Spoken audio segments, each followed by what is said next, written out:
Shiftability theory. In banking, shiftability is an approach to keep banks liquid by supporting the shifting of assets. When a bank is short of ready money, it is able to sell or repo its assets to a more liquid bank. Commercial loan theory. Prior to the concept of shiftability, the orthodox theory of banking limited banks to making short-term commercial loans to help producers of goods during their business cycles.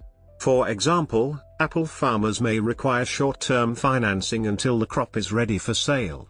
This theory postulates that by making short-term commercial transactions that will mature in a timely manner will keep banks in a ready state to meet the demands of their depositors.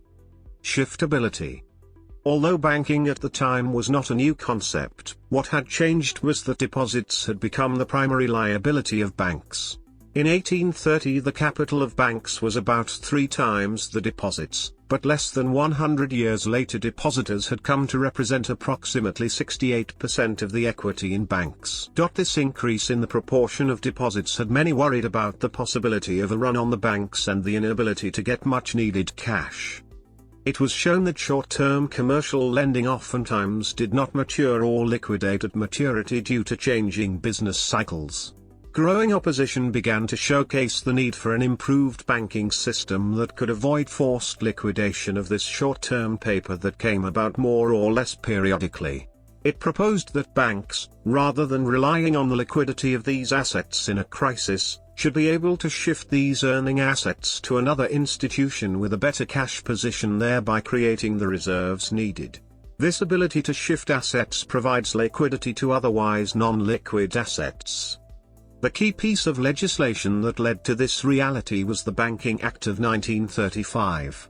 One of its amendments provided that a Federal Reserve Bank may discount any commercial, agricultural or industrial paper for liquidity purposes.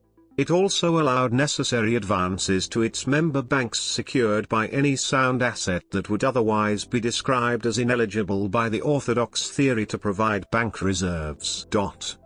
Although there was much resistance to this idea and many believed it would be better to return to pre-war practices, it was Mariner Stoddard Eccles, an author of the Banking Act of 1935, that continued to push that bank asset liquidity in times of stress was dependent on the ability of a central bank to exchange those assets for currency or credit.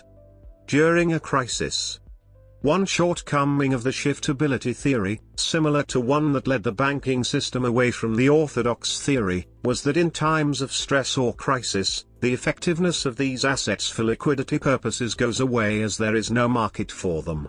If all banks are looking to liquidate assets, they are doing so at a cost because it would be difficult to find buyers, meaning lower prices for the assets, and ultimately by doing so would not leave the banking system as a whole in a more liquid condition.